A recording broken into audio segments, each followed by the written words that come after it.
మే మాసం వరకు ప్రభు కృప నుంచి మనలను నడిపిస్తూ బలపరుస్తూ సహాయం చేస్తూ వచ్చాడు. ఆ ప్రభుకే మహిమ కలుగునుగాక. హల్లెలూయా.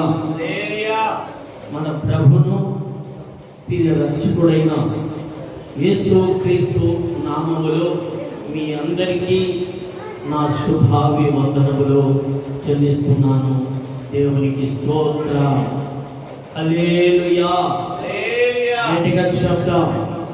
నోరున్న ప్రతి ఒక్కరూ దేవునికి స్తోత్రములు చెల్లిద్దాం. స్తోత్రం, స్తోత్రం, స్తోత్రం, స్తోత్రం.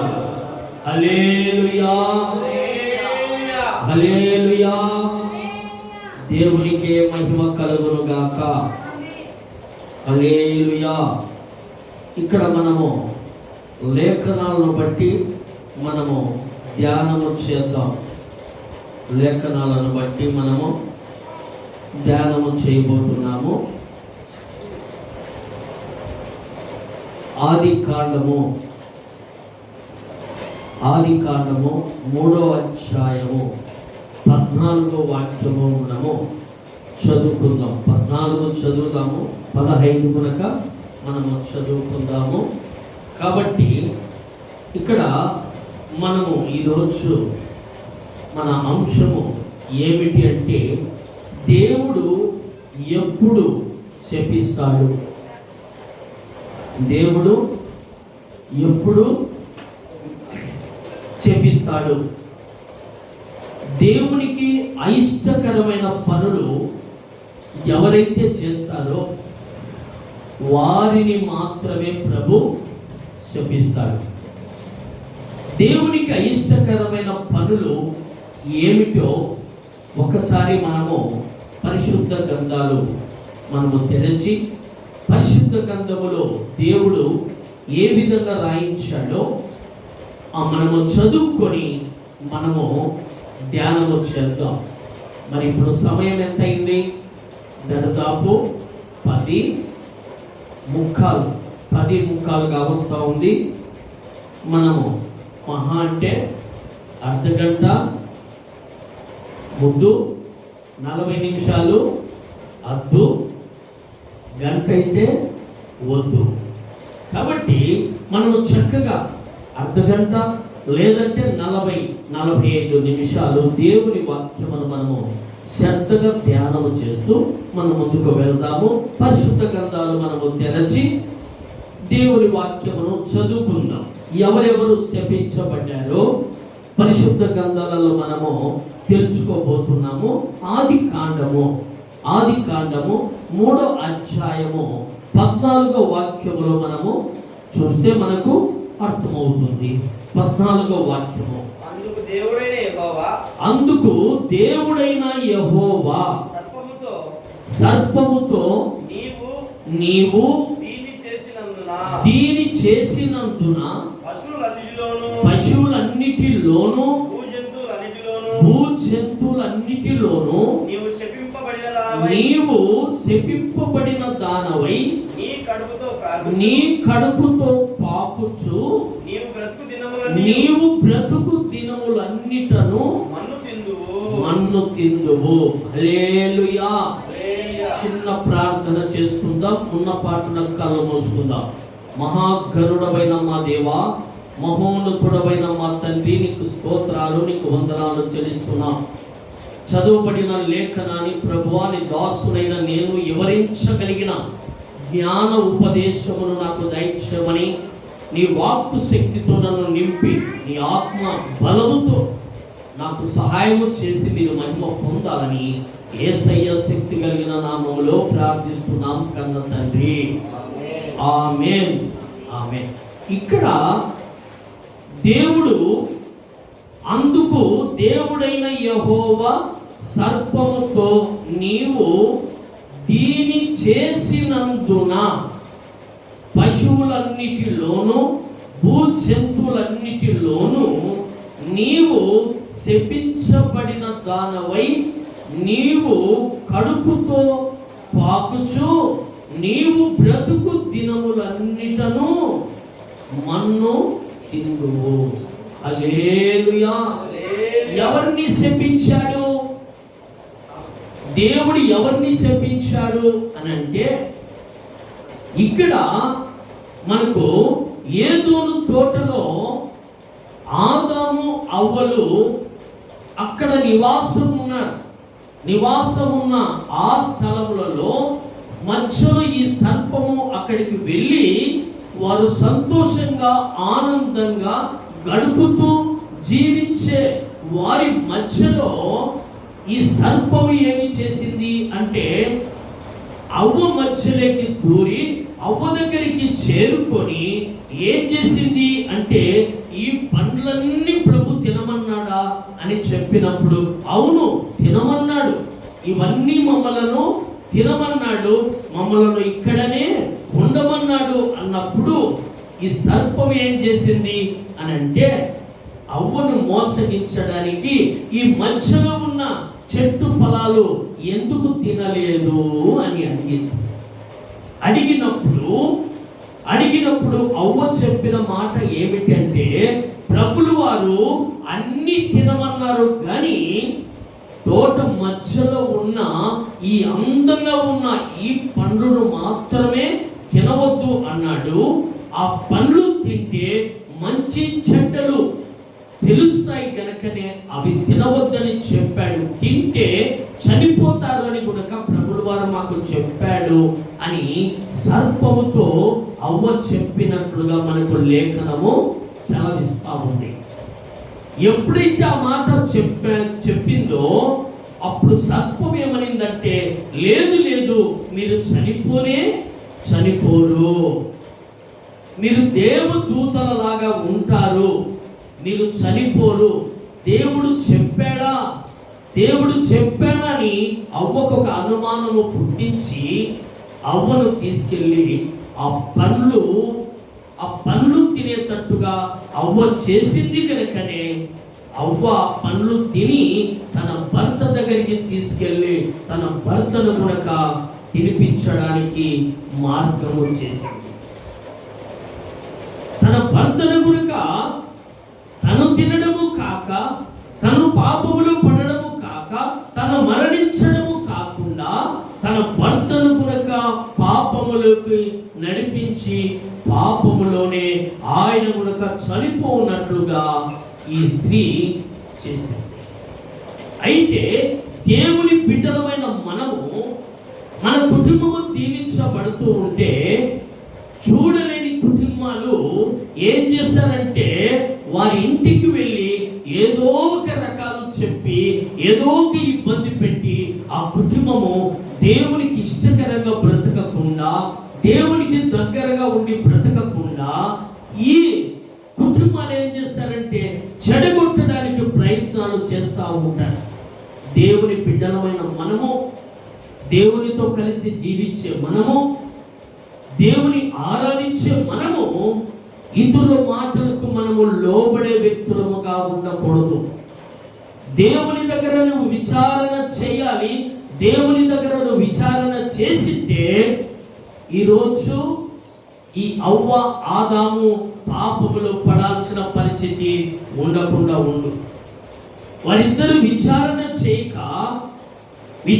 చేయక సర్పము మాట ఎప్పుడైతే ఈ అవ్వ విన్నాదో, వినిన అవ్వ వెంటనే ఏం చేసిందంటే ఆదాము దగ్గరికి తీసుకొచ్చి ఆ పండు ఇచ్చిందో, ఆ పండు తినిపించిందో, ఇద్దరు పాపంలో పడిపోయారు.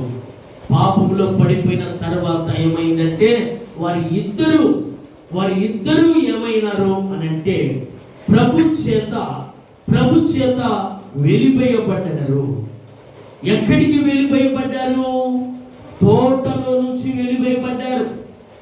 తోటగా అనగా ఒక గృహముతో సమానముగా ఉన్న ఆ తోట మధ్యలో నుంచి వెలివేయబడ్డారు.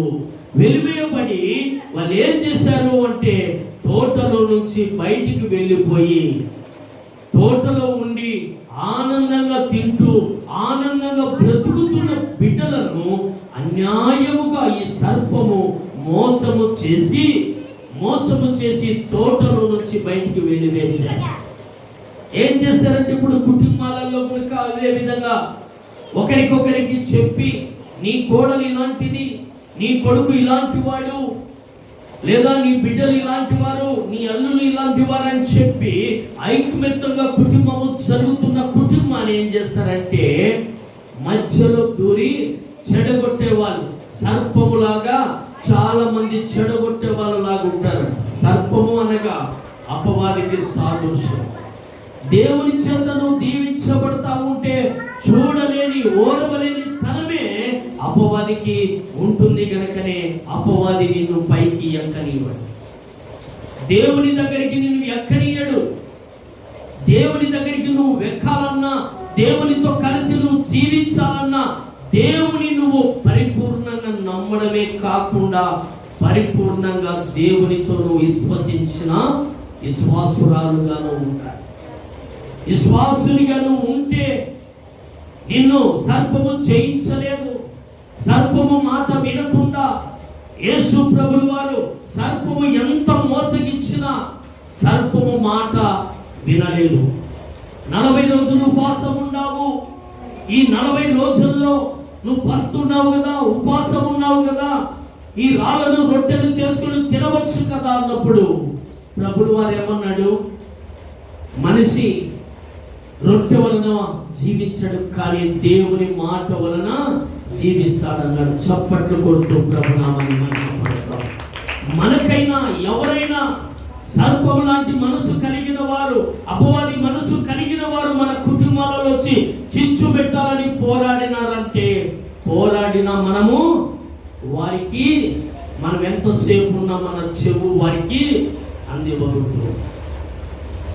నీవు పొరపాటున చెవు అందించావా నువ్వు అయిపోయినట్టే. చెవు అందిస్తే చెవును కొరికేస్తారు. ఈ మధ్యన ఎవరో ఎలక్షన్లలో గలాట వచ్చుంటే వాడు ఏం చేశాడంటే కలబడినారంట. కలబడిన తర్వాత ఏం చేశాడంటే ఈ చెవును మొత్తము లాగేశాడంట. చెవును కొరికేశాడు, నిజంగానే కొరికేశాడు. కొరికేసి మరీ నా చెవునని ఇలా సర్జరీ చేపిస్తామని అంటే వాడు నేనెందుకు ఇస్తానని దాన్ని పారేశాడంట. కనపరాకుండా చెవును కొరికేశాడు. కూడలు కానీ కొరికేశాడంట. వాడు ఎలా కొరికేశాడో కొరికేశాడు. మానవుడు గునక ఏమైపోయాడు? మానవుడు గునక కుక్కన్న మేలు. ఈ మధ్యకాలంలో కుక్కలు కరవడములే, మనిషి కుక్కలాగా గునక కరవడము మొదలు పెడుతున్నాడు. జాగ్రత్త కలిగి మనం ఉండాలి. ఎవరైనా కానీ తల్లి బిడ్డల దగ్గరికి కానీ, కొడుకులు తండ్రుల దగ్గరికి కానీ, కోడళ్ళు అత్తల దగ్గరికి కానీ ఎవరు వచ్చి ఏ మాటలు చెప్పినా చెవు మాత్రం వాళ్ళకి అంది అక్కడిని కొరికేస్తారు వాళ్ళు. జాగ్రత్త మిమ్మల్ని, మీ చెవులు కొరికేస్తారు వాళ్ళు. కొరికేసి అవునా చిన్న కోడలికి ఇంత పెడుతుంది, పెద్ద కోడలకు పెట్టలేదని చెప్పి రకరకాలుగా కల్లిబుల్లు మాటలన్నీ చెప్పి మనల్ని కుటుంబాన్ని విడగొడతారు, కుటుంబాన్ని చీల్చేస్తారు. అలాంటి మనుషులు. అందుకే ప్రభు అంటున్నాడు, సర్పము మోసగించింది కనుకనే సర్పానికి ఏం చేశాడు దేవుడు? శపించేశాడు. నీ జీవితం అంతా నువ్వు బ్రతికిన దినములన్నిట ఏం తినాలా? నువ్వు మన్ను తిని బ్రతకాలా అన్నాడు. లేకుంటే సర్పం అప్పుడు మంచిగా ఆహారం తిని బ్రతుకుతా ఉన్నది. తింటున్నదా లేదా? మరి ప్రభువు వారు ఏం చేశారు? నువ్వు ఇది చేసినందున అన్నాడు. చేయకపోతే మంచి ఆహారం తినేదే సర్పము కనుక. అయితే ఈ తప్పు పని చేసి ఆదామును అవ్వను పాపములో దించారు గనుకనే సర్పానికి ఏం చేశాడు? మన్ను తిని నువ్వు బ్రతకాలని శాపం పెట్టాడు. కాబట్టి ఇంకా ఎవరు శపించబడ్డారో మనం పరిశుద్ధ గ్రంథములో చూస్తే మనకు అర్థమవుతుంది. చూద్దాం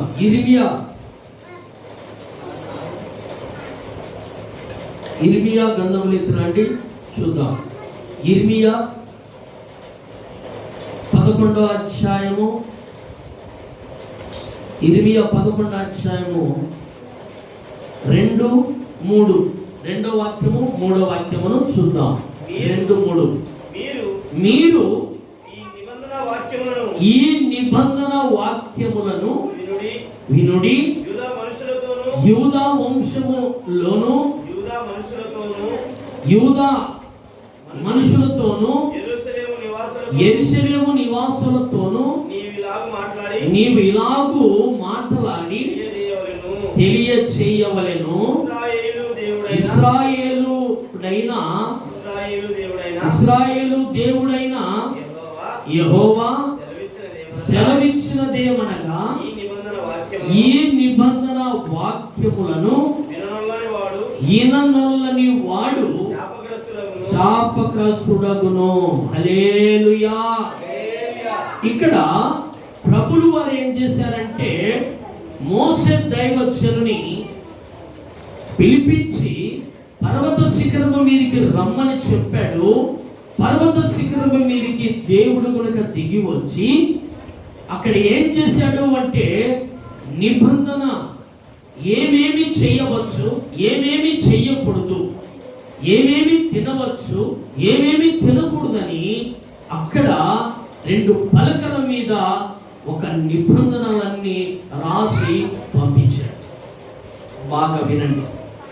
ఎప్పుడైతే రాసి పంపించాడో, పంపించిన వాటినన్నిటినీ పాటిస్తూ నడవాలి. అబద్ధము ఆడకూడదు అన్నాడు. ఇంకోటి ఏం చెప్పాడు, వ్యభిచారము చేయకూడదు అన్నాడు. ఇంకోటి ఏం చెప్పాడు, దొంగతనము చేయకూడదు అన్నాడు. ఇంకోటి ఏమన్నాడు, నీ తల్లిని నీ తండ్రిని సన్మానించమన్నాడు. తర్వాత ఇతరులకు ఆ ఇంటికి ఈ ఇంటికి పోయి తగాదులు పెట్టవద్దు అన్నాడు.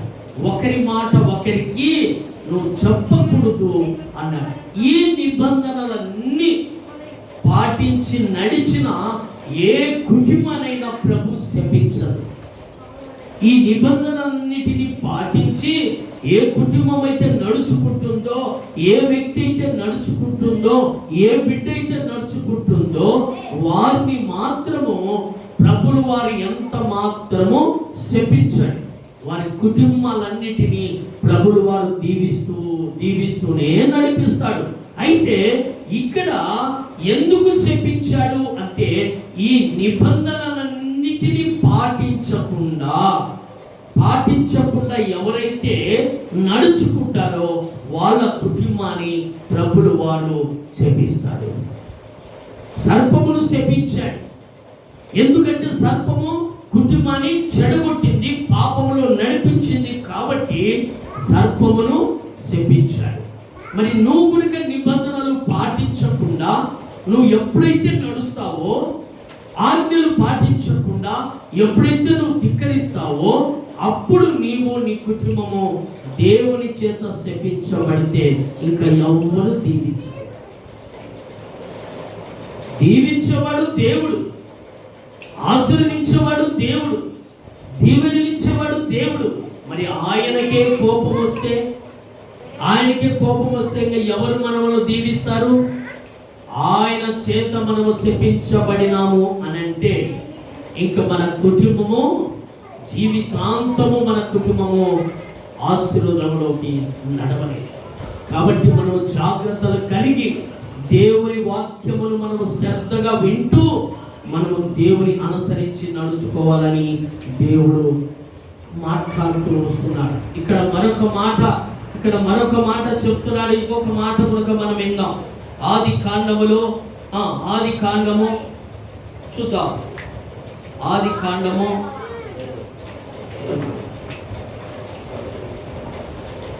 27వ అధ్యాయము చూద్దాం. ఆది కాండము 27వ అధ్యాయము 34వ వాక్యములో మనము చూద్దాం. 34వ వాక్యము చూద్దాం. ఏశావు తన తండ్రి మాటలు వినినప్పుడు దుఃఖాక్రాంతుడై పెద్ద కేక వేసి, ఓ నా తండ్రి నన్ను దీవించమని తన తండ్రితో చెప్పెను. హల్లెలూయా. ఇక్కడ పెద్ద కేక ఎందుకు వేశాడు అని అంటే, ఏశావు వచ్చేసి అడవికి వెళ్ళాడు. ఏశావు అడవికి వెళ్ళినప్పుడు ఇక్కడ ఇస్సాకు చెప్పిన మాట ఏమి చెప్పాడు అంటే, నేను వృద్ధాప్యములో ఉన్నాను, నేను చనిపోయే స్థితిలో ఉన్నాను, నాకు మంచి ఆహారము తీసుకొచ్చి పెట్టండి, నేను తిని తర్వాత మిమ్మల్ని దీవిస్తానని ఎవరు చెప్పారు అంటే ఇస్సాకు చెప్పాడు. ఇస్సాకు ఎవరితో చెప్పాడు అని అంటే ఏశావుతో చెప్పాడు ఆ మాట. ఏశావుతో ఎప్పుడైతే చెప్పాడో ఏశావేమో అడవికి వెళ్ళాడు. ఏశావుతో చెప్తున్న మాట ఎవరు విన్నారు అని అంటే ఇస్సాకు భార్య రిబకమ్మ గారు విన్నాడు. విని ఏం చేసింది ఆ తల్లి, తన కొడుకు యాకోబును ప్రేమిస్తా ఉంది కనుకనే నువ్వు వెళ్ళి మందలేకి వెళ్ళి ఒక మేక పిల్లను తీసుకొని రా, నేను భోజనం చేసి పెడతా. భార్యలకు బాగా తెలుసు కదా, భర్తలు ఏ ఆహారం తింటాడు అనేది, రుచికరంగా చేస్తే తింటాడనేది భార్యలకు బాగా తెలుసు, భర్తల విషయాలన్నీ. కాబట్టి ఇక్కడ ఏం చేసింది అంటే యాకోబును పంపించి మేక పిల్లను కోసుకొని తీసుకొని వచ్చాడు. చర్మము కనుక తీసుకొని రమ్మని చెప్పింది ఈ రిబకమ్మ. ఎందుకంటే ఏశావు అంటే ఇంటికి రోమము కలిగిన వాడు, యాకోబు అంటే నున్నటి గలవాడు, శరీరం మీద ఎక్కడ ఆయనకు ఎంటిక రోమము లేదు. ఏశావుకైతే ఎంటిక రోమము కలిగిన వాడు. అలాంటి వాడు గనకనే ఈ తల్లి ఏం చేసింది అంటే యాకోబుకు ఏశావు వస్త్రాలు తగిలించేసి చేతులకంతా ఏం చేసింది, చర్మముతో మొత్తము చుట్టేసి పంపించేసింది. ఇస్సాకు అప్పటికే చూపు లేని వాడుగా, కళ్ళు ఉన్నాయి కానీ చూపు లేదు, అలాంటి వాడు గనక ఏశావు రాకముందే వంట చేసి యాకోబుతో పంపించింది. యాకోబు మంచిగా భోజనం తీసుకొని తన తండ్రికి తీసుకెళ్ళి పెట్టాడు. పెట్టిన ఇస్సాకు తడివి చూశాడు.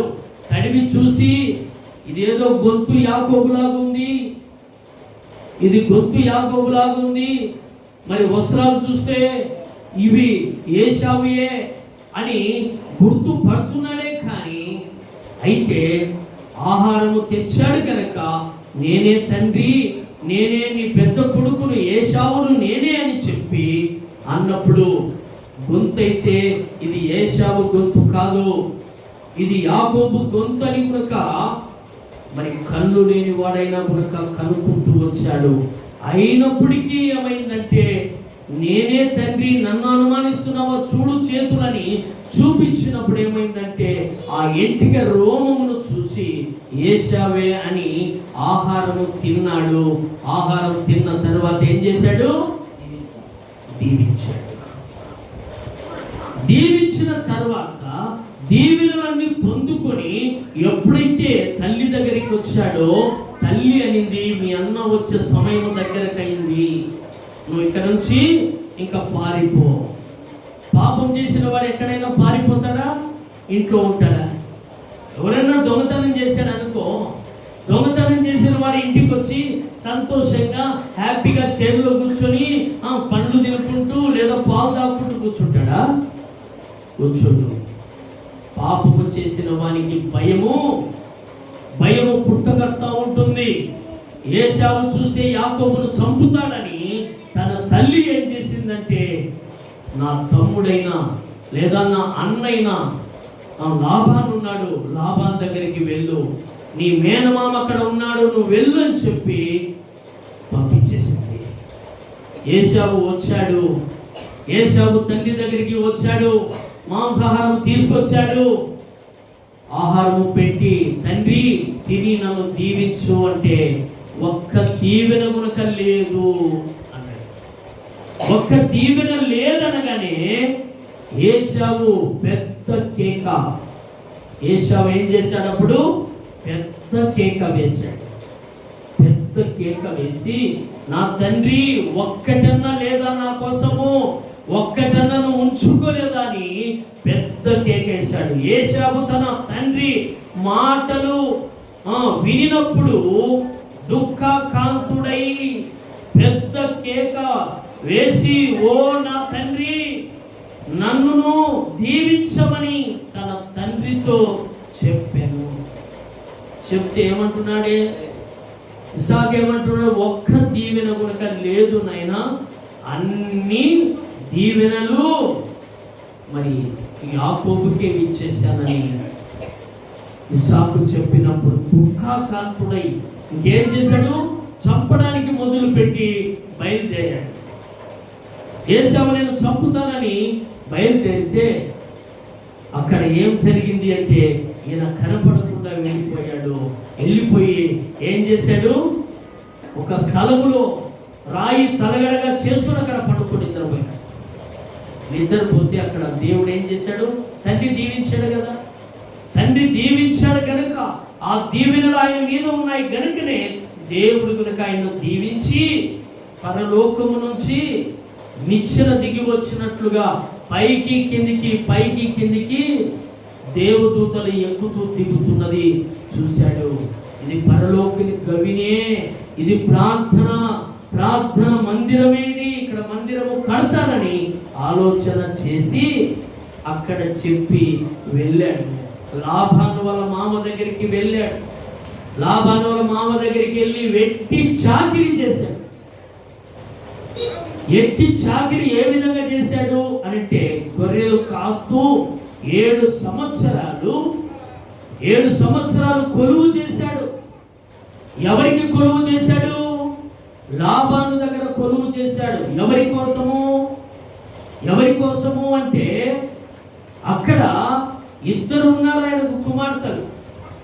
లేయా ఉంది, అక్కడ మరి రాహేలు ఉంది. వాళ్ళిద్దరి కోసము, ఒక చిన్న దాని కోసము ఆయన ఏం చేశాడు అంటే ఎట్టి చాకిరీ చేశాడు. ఎట్టి చాకిరీ చేస్తే తర్వాత ఏమైంది, లేయానిచ్చి పెళ్లి చేశాడు. మా ఊరు ధర్మం ఇలాగనే ఉంది, ఇట్లాగనే జరగాలని చెప్పి ఆ నైట్ మేము వివాహం జరిగిస్తామని చెప్పి ఏం చేశాడంటే రాహేలుకు బదులుగా లేయానిచ్చి పెళ్లి చేశాడు. లేయా జబ్బు కన్నది. అప్పుడు తెల్లవారు చూసి మామ నాకు ఎంత పని చేశావు నువ్వు అన్నాడు. అనగానే లాబాను ఏమన్నాడు, మా దేశ మర్యాద ఇదే, చిన్నది పెద్దది ఉండగా చిన్నదానిచ్చి పెళ్లి చేయం. నీకు చిన్నదే కావాలనుకుంటే మళ్ళీ 7 సంవత్సరాలు కొలువు చేయాలి. జీతాలు మారుస్తున్నాడు, రకరకాలుగా మారుస్తున్నాడు. ఎన్ని మార్చినా ఎట్టి చాకిరిగా 20 సంవత్సరాలు ఊడియము చేసి యాకోబు మోసపోతూ వచ్చాడు.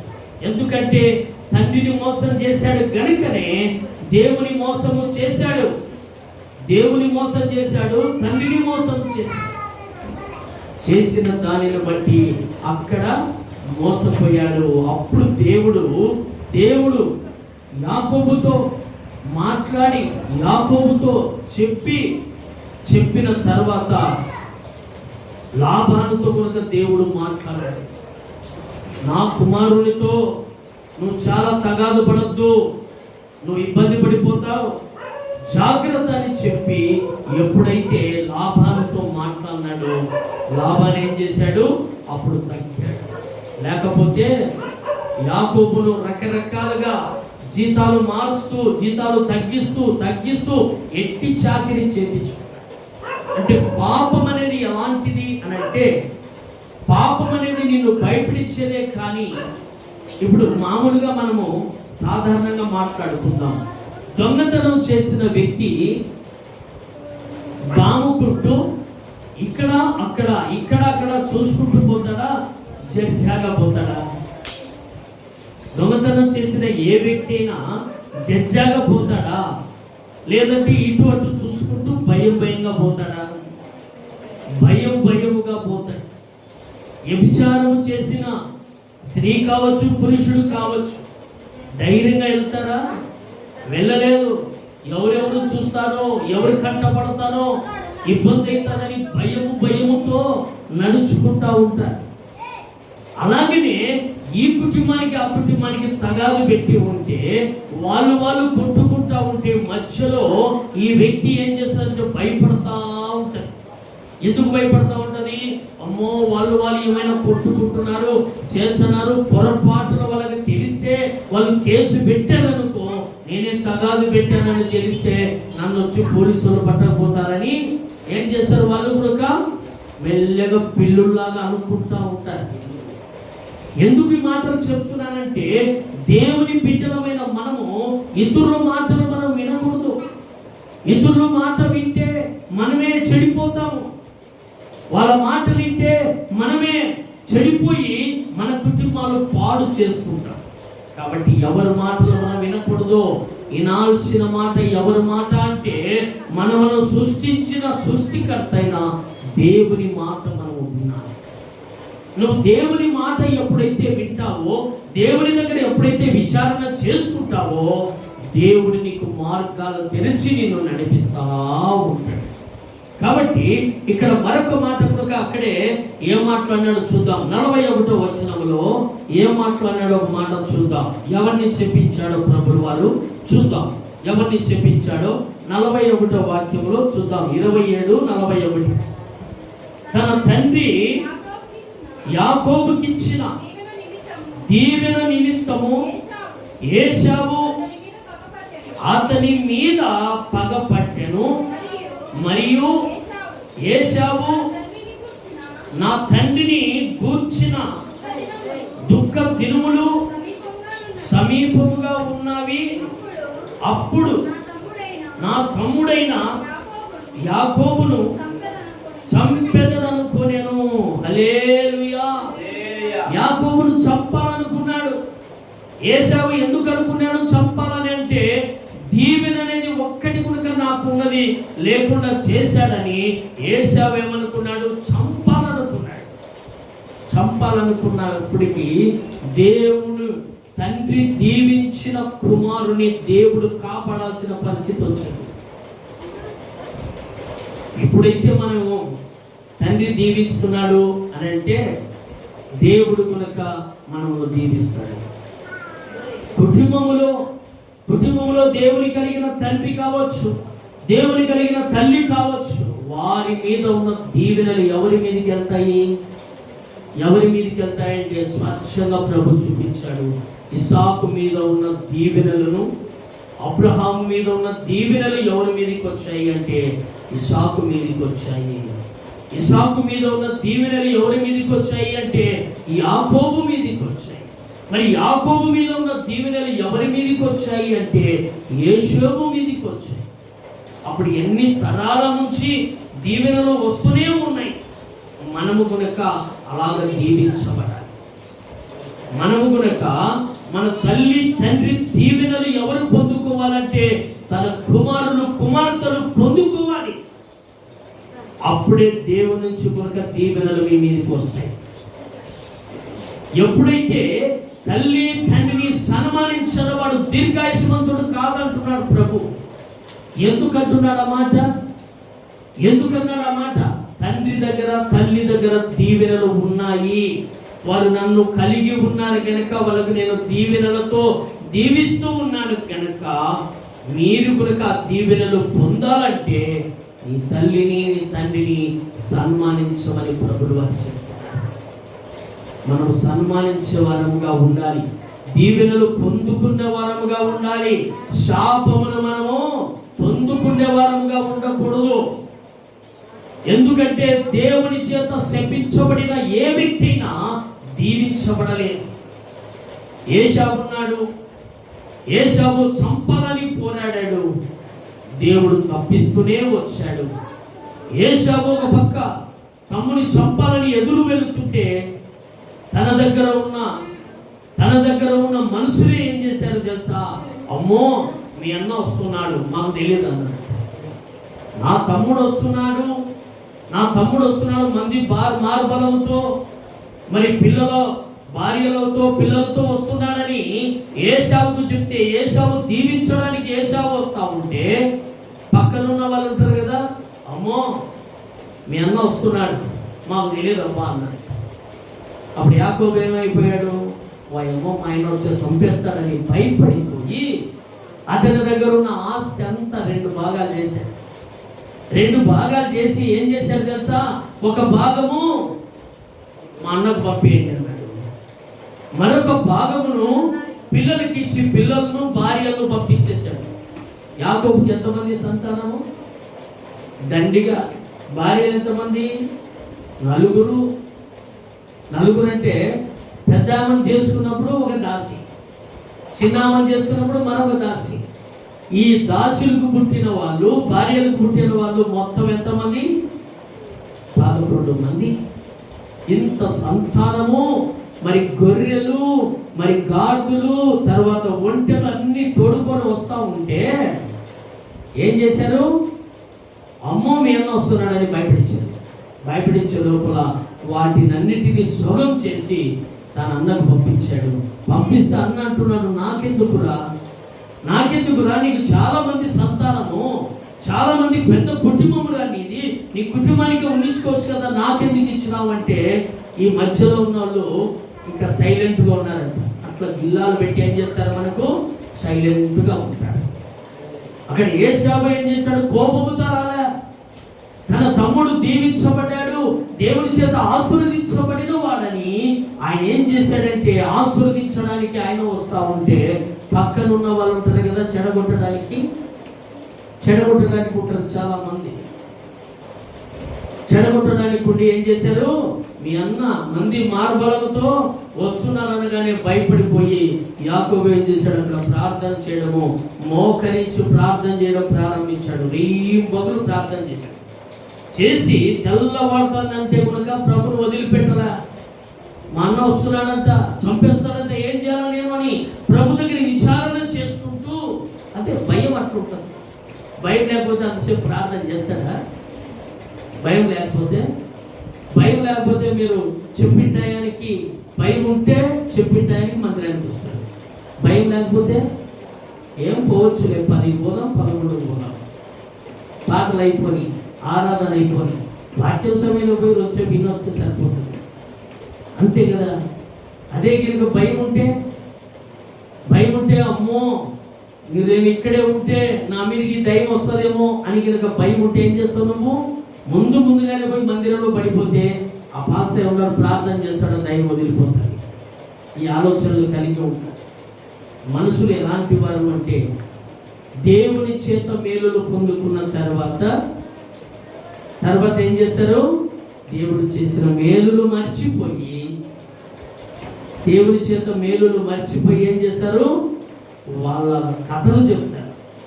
మేము ఇవాళ కష్టపడ్డాం, ఇవాళ ఈ పిల్లలకు నీళ్ళు పోస్తాం, ఇవాళ ఈ పిల్లలకు నిద్రపించాం, తినిపించాం, ఈ రకాలు చెప్తాం.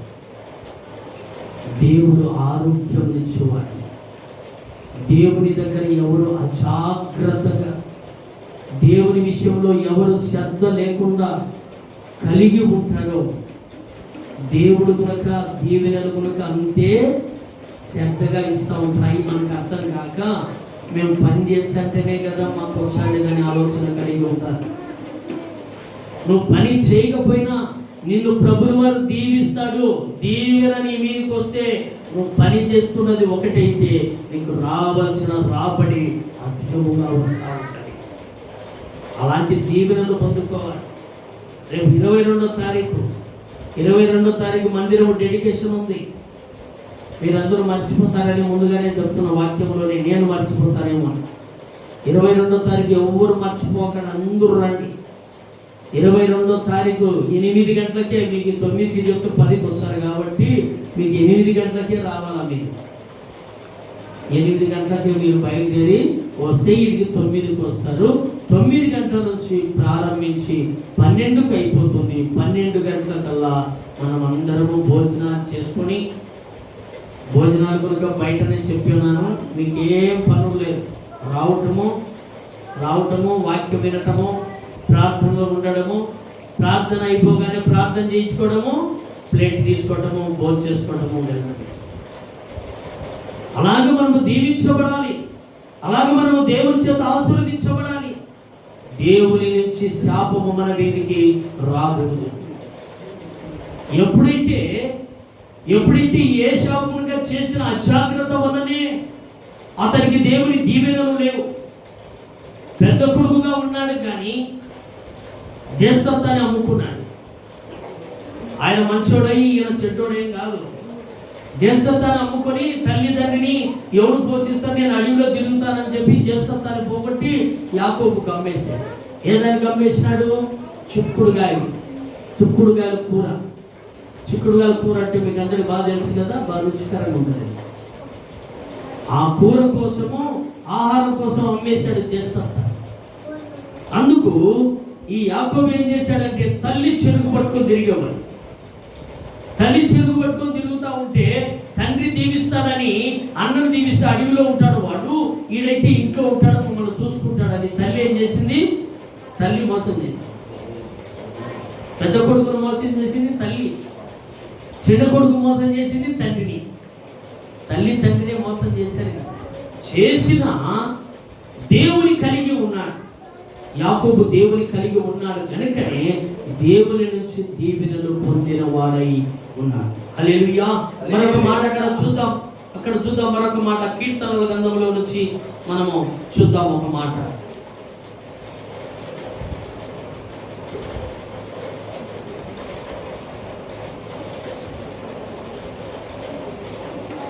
కీర్తనలు 119వ కీర్తన.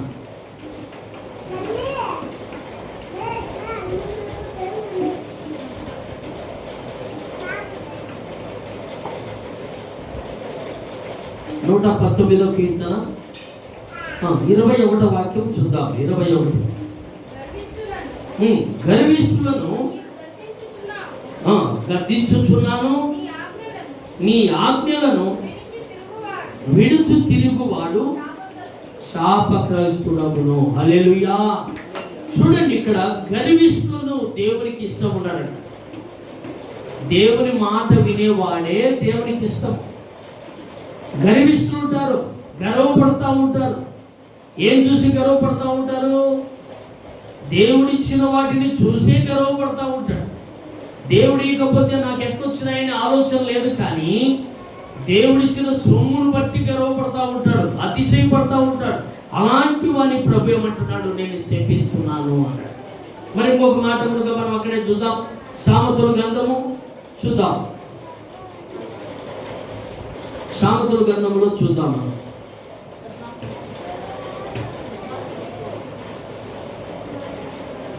సామెతల గ్రంథము 3వ అధ్యాయము 33వ వాక్యము చూద్దాం. భక్తిహీనుల నెత్తి మీదికి, భక్తిహీనుల ఇంటి మీదికి యెహోవా శాపము వచ్చును, నీతిమంతుల నివాస స్థలమును ఆయన ఆశీర్వదించును. హల్లెలూయా. భక్తిహీనులు, మేము భక్తి చేస్తున్నాం అన్నట్టే ఉంటారు. భక్తిహీనులు అంటారు. భక్తి చేస్తున్నాం అన్నట్టుగా పైన భక్తి చేస్తూ ఉంటారు. పైన భక్తి. అమ్మో, మేము మందిరం లేకపోతే బ్రతకలేము, మేము మందిరానికి పోకపోతేనే బతకలేము, దేవుని వాక్యం లేకపోతే బతకలేము, దేవుని సన్నిధికి పోకపోతే బతకలేమని చాలా మంది ఏం చేస్తారు? భక్తిహీనులుగా ఉంటారు. భక్తి చేస్తున్నామని అందరికీ చెప్పుకుంటా ఉంటారు. భక్తి అయితే అసలే ఉండదు వాళ్ళ దగ్గర. భక్తి అసలే వాళ్ళ దగ్గర ఉండదు. అయితే మేము భక్తి చేస్తున్నామని చెప్పుకుంటా ఉంటారు. కానీ అలాంటి వారిని ప్రభు ఏమంటున్నాడు? శపిస్తాను అంటున్నాడు. ఎవరిని శపిస్తాడంట? భక్తిహీనులను శపిస్తాడంట. అక్కడ అంటున్నాడు, మరొక మాట అంటున్నాడు, భక్తిహీనుల ఇంటి మీదికి యెహోవా శాపము వచ్చును, మరి నీతిమంతుల నివాస స్థలమును ఆయన ఆశీర్వదించును. నీతిమంతులు ఎవరంటే మందిరానికి క్రమముగా వచ్చి, మందిరంలో క్రమముగా దేవుని వాక్యము విని వాక్యానుసారంగా ఎప్పుడైతే జీవిస్తాడో అలాంటి వాళ్ళు భక్తి. వాళ్ళ మీదకి ఏమొస్తుందంట? దేవుని ఆశీర్వాదం వారి మీదకి వస్తుందంట. మరొక మాట అక్కడ చూద్దామా?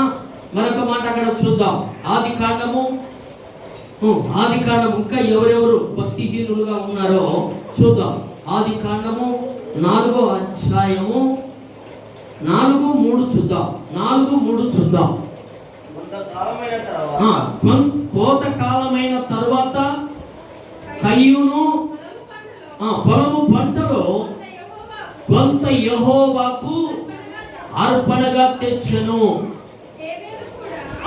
హేబేలు కూడా తన మందలో తొలుచూలిన పుట్టిన వాటిలో కొవ్విన వాటిని కొన్ని తెచ్చెను.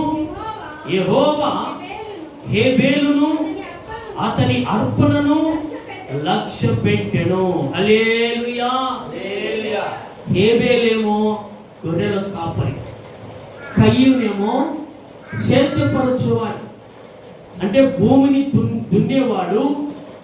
భూమి పంటలో నుంచి దేవునికి ఏం తీసుకొచ్చాడు? 10 బస్తాలు పండితే ఒక బస్తా తీసుకొని దేవునికి ఇవ్వవచ్చు. ఎందుకంటే దశమ భాగం అనేది నీకు 10,000 దేవుడిస్తే 10,000 రూపాయలు దేవునికి ఇవ్వాలి. నీకు 1000 రూపాయలే దేవుడు ఇచ్చేందుకు 100 రూపాయలు దేవునికి ఇవ్వాలి. అట్లాగా ఈ పొలము పంటలో 10 బస్తాలు పండినాయనుకో, ఒక బస్తా తీసుకొచ్చి దేవుని మందిరానికి ఇవ్వచ్చు, ఇబ్బంది లేదు. లేదు నేను 2 బస్తాలు ఇస్తాను అని చెప్పి ఏం చేశాడు అంటే, తాలు తరకగా ఉంటాయి కదా, తాలు తరకగా ఉంటాయి, మేలు గింజలన్నీ ఇంటికి పంపించుకున్నాడు అయ్యా. మేలు గింజలన్నీ ఇంటికి పంపించి, మీరు తూరు పోసే వాళ్ళు మీకు అయితే అర్థమవుతుంది. తూరు పోసినప్పుడు ఏమవుతుందంటే, గాలి పెట్టేటప్పుడు తూరు పోస్తే గట్టి గింజలు ఇక్కడ పడతాయి, కొంచెం మధ్య వరకు ఉండే గింజలు ఇక్కడ పడతాయి, కొంచెం తాలుగా కొంచెమే ఉన్న వాటిని ఇంకా కొంత ముందు పక్క పడతా ఉంటాయి. ఇంకా అస్సలే లేనట్టయితే గాలికి వెళ్ళిపోతూ ఉంటాయి. అలాంటి 2 వాటిలలో గట్టి గింజలని ఇంటికి తోడి ఈ 2 ఉంటాయి కదా, తాలు తరక, ఈ 2 కలిసి 2 బస్తాలకు ఎత్తుకొని దేవుని దగ్గరికి తీసుకొని వచ్చాడంట. ఎవరు పలకండి. వింటున్నారా మీరు వాక్యము? వింటున్నారా? పిల్లలు తాడుకుంటున్నారా? ఎవరు? కయ్యూను తీసుకొని వచ్చాడు. పొలము పంటలో నుంచి తాలు గింజలు తీసుకొని వచ్చి దేవుని మందిరం దగ్గర పెట్టాడు. అయితే ఇక్కడ హేబేలు ఏం చేశాడు? తన మందలోనికి వెళ్ళి తొలిచూలుగా ఏ పిల్లైతే ముందు పుట్టింటుందో అలాంటి వాటిలలో కొవ్విని మచ్చ, డాగు, ముడత ఏమి లేనటి 2 కొన్ని తీసుకొని వచ్చాడంట. దేవుని కొరకు తీసుకొని వచ్చి దేవుని దగ్గర పెట్టినప్పుడు దేవుడు ఏం చేశాడంటే, కయ్యూను అర్పణను అంగీకరించలేదు. ఎవరు అర్పణ అంగీకరించాడు? హేబేలు అర్పణ అంగీకరించాడు. ఎందుకంటే ఆయన చెప్పినట్లుగా తీసుకొని వచ్చాడు. ఈ మధ్యలో ఒక ఆయన నాకు ఫోన్ చేశాడు, అయ్యా కోర్టుకు వెళ్తున్నా, భార్య భర్తలు లాయర్లే, అయితే వాళ్ళ దగ్గర నేను ఇచ్చిన కాడికి ఇచ్చుకుంటూ వచ్చాను, కేసు కొట్టేశారు, నువ్వు ప్రార్థన చేసి చెప్పావు, కేసు కొట్టేసిన తర్వాత పత్రాలు ఇవ్వాలంటే లాస్ట్లో ఎంత అడుగుతాడో ఏమో అని భయపడి ఆయన ప్రార్థన చేయించుకున్నప్పుడు నాకు ప్రభు ఒక దర్శనం చూపించాడు. ఏమని చూపించాడంటే, వాళ్ళు వచ్చి అడిగినప్పుడైనా నిన్ను 1 రూపాయి కనుక నీ దగ్గర నుంచి వాళ్ళు తీసుకోకుండా నీకు పంపిస్తారని చెప్పటమో జరిగిన తర్వాత ఆయన వెళ్ళిపోయాడు. కోర్టుకి వెళ్ళిపోయాడు. కోర్టు దగ్గర ఏం చేశారు? వాళ్ళిద్దరూ భార్య భర్తలు ఈయనను చూసి లేచి నిలబడి అయ్యా వచ్చాము, ఇదో నీ పత్రాలు పట్టు అని చెప్పి పత్రాలు అయితే ఎప్పుడైతే ఆయన చేతిలో పెట్టారో, నా వైపు చూడండి, మీరు నా వైపు చూడండి, మీ సెల్లుల వైపు, మీ పిల్లల వైపు కాదు, అవి ముఖ్యం కాదు. ఇప్పుడు ఈ సమయము ఏంటంటే ఇది దేవుని సమయము. దేవుని దగ్గర గడపకపోతే, ఇప్పుడు దాకా మనం మాట్లాడుకుంటున్నాం శాపం మన మీదకి వస్తుందని, అది మీకు అర్థం కావడం లేదు. కానీ శాపం ఎలా వస్తుందో వచ్చినప్పుడు అర్థమవుతుంది. కాబట్టి ఇక్కడ దేవుని వాక్యం మనకి ఏమని సెలవిస్తా ఉంది అంటే, ఈ హేబేలు మంచివి తీసుకొని వచ్చి దేవుని దగ్గర పెట్టాడు, కయ్యూనేమో తాలిగింజలు అక్కడ తీసుకొచ్చి పెట్టాడు. దేవుడు ఏం చేశాడు? రెండు చూశాడు. ఇద్దరు ఒక తల్లి బిడ్డలే, ఇద్దరు ఒక రక్తం పంచుకొని పుట్టిన బిడ్డలే. అయితే వీరిద్దరి అర్పణలను దేవుడు ఏం చేశాడంటే హేబేలు అర్పణను అంగీకరించాడు. అయితే ఈ వ్యక్తి ఏం చేశాడంటే అక్కడికి వెళ్ళాడు. వెళ్ళినప్పుడు వాళ్ళు ₹1 తీసుకోకుండా ఆ పత్రాలు ఇచ్చి పంపించేశారు. వెంటనే నాకు ఫోన్ చేసి, అయ్యగారు మీరు చెప్పినట్లుగా కోర్టు ద్వారా కనుక మీరు చెప్పినట్లుగా నాకు అన్ని జరుగుతూ వస్తున్నాయని ఎంతో సంతోషపడి ఆనందించాడు వ్యక్తి. ఎప్పుడు జరుగుతాయి ఇవన్నీ? ఎప్పుడు జరుగుతాయి? ఎప్పుడు ఆశీర్వాదాలు మన మీదకి వస్తాయి అంటే దేవుని మాటకు లోబడాలి, దేవుని ప్రకారంగా నువ్వు నడవాలి. నీ కష్టార్జితంలో నుంచి దేవుని పని కొరకు నువ్వు గుప్పిలి ఇవ్వాలి. ఇప్పకుండా దేవుడి నువ్వు ఇప్పడం మొదలు పెడితే ఆయన నీకు ఇయ్యడం మొదలు పెడతాడు. నేనంతే, నా జీవితంలో నా బిడ్డలకు కానీ నా భార్యకు కానీ ఎవరికి చెప్పను. నా జీతం ఎంత వచ్చేది ఈ పొద్దు చెప్పను. నాకు వచ్చిన దాంట్లో నా ఇంటికి ఎవరైనా రాని అతిథులు వారికి నా గుప్పిలిప్పి పంపిస్తానే ఉంటాను. వస్త్రాలు కనుక చెప్పకుండా వస్త్రాలు తీసి పంపిస్తూ ఉంటాను. అందుకే ఈరోజు నాకు కనుక నా దేవుడు ఏమిస్తున్నాడు? వస్త్రాలు పంపిస్తున్నాను, మరి కానుకలు పంపిస్తా ఉన్నారు, నేను పోకుండానే పంపిస్తా ఉన్నారు. అది దేవుని ఆశీర్వాదం. మాట్లాడద్దు, అది దేవుని ఆశీర్వాదం అనేది. దేవుని ఆశీర్వాదం ఎవరు పొందుకున్నాడంటే హేబేలు పొందుకున్నాడు. కయ్యూను ఏం చేశాడు? 2 బస్తాలు తీసుకెళ్ళినా అక్కడ ఏం చేశాడు? శాపము తెచ్చుకున్నాడు. శాపము తెచ్చుకొని దేశ దిమ్మరిగా శపించబడ్డాడు హేబేలు. చూడండి అక్కడే ఒక మాట, అక్కడే హేబేలు ఏ విధంగా శపించబడ్డాడో చూద్దాం. 14వ వాక్యంలో చూద్దాం. 4:14 చూద్దాం. అందరూ బైబిల్ తెరవండి. 4:14. నేడు ఈ ప్రదేశము నుండి నన్ను వెళ్ళగొట్టితివి, నీ సన్నిధికి రాకుండా వెలివేయబడి దిగులు పడుచు భూమి మీద దేశ దిమ్మరినై ఉందును. కావున నన్ను కనుగొను వాడెవడో వాడు నన్ను చంపునని యెహోవాతో అనెను. హల్లెలూయా. ఈయన ఏం చేశాడంటే కయ్యూను తమ్ముడు దీవించబడతాంటే చూడలేక తమ్ముడు ఏం చేశాడు? పొలంలోకి పనికి ఈయన వెళ్ళాడు. తోట దగ్గరికి ఆయన జీవాలు తోడుకొని, అంటే గొర్రెలను తోడుకొని అక్కడికి వచ్చినప్పుడు ఏం చేశాడు అంటే తమ్ముని పట్టుకొని రాళ్ళతో గుద్ది చంపేశాడు. పొలంలో చంపేసి పాతి పెట్టేశాడు. తమ్మిని పాతి పెట్టేసిన తర్వాత దేవుడు అడుగుతున్నాడు, కయ్యూను నీ తమ్ముడు ఎక్కడ? హేబేలు అంటే నా తమ్మునికి నేను కాయలు వాడనా అంటున్నాడు. చూడండి ఎంత మోసం చేసేవాడు, ఎంత తప్పించుకోవాలని ఆలోచన చేస్తున్నాడు. ఎవరితో మోసం చేస్తున్నాడు? దేవునితోనే అబద్ధాలు ఆడుతున్నాడు. దేవునితో అబద్ధం ఆడితే దేవునికి తెలియదా? అప్పుడు అంటున్నాడు, కయ్యూను నీ తమ్ముని రక్తము భూమిలో నుంచి నాకు మొరపెడతా ఉంది అన్నాడు.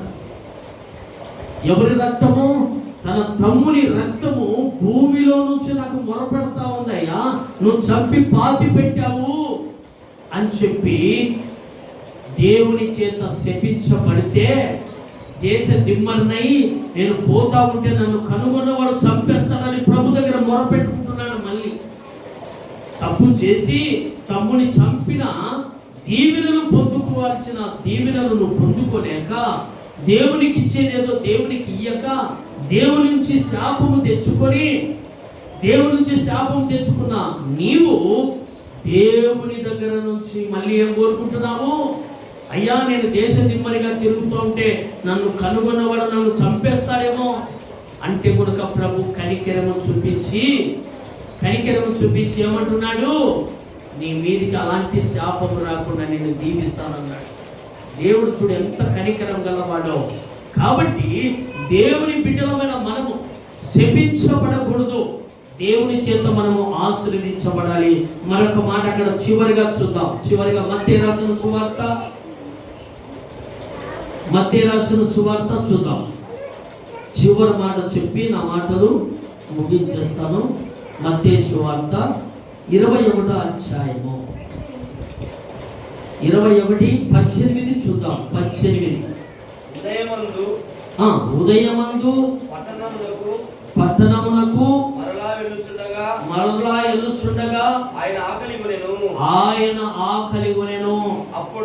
అప్పుడు త్రోవ పక్కను ఉన్న యొక్క అంజూరపు చెట్టును చూచి దాని యొద్దకు రాగా దాని యందు ఆకులు తప్ప మరి ఏమీయు కనబడలేదు.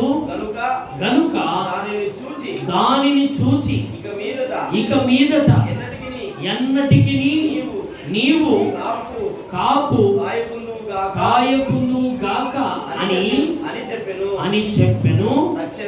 తక్షణమే ఆ అంజూరపు చెట్టు ఎండిపోయెను. హల్లెలూయా.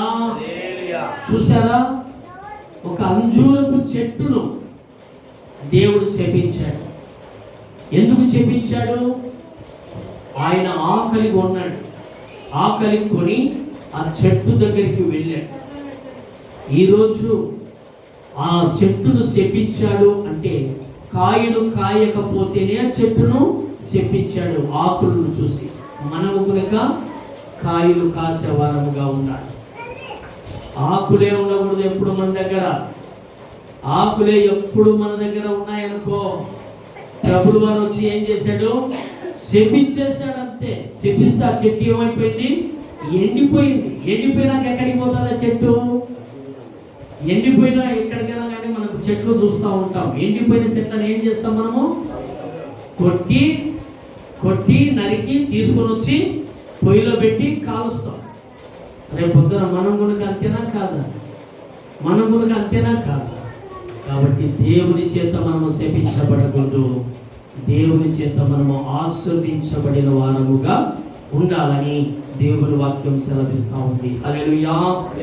దేవుని మాటలు దీవించి ఆశీర్వదించునుగాక. ఆమేన్. హల్లెలూయా. అందరము లేచి నిలబడదాము.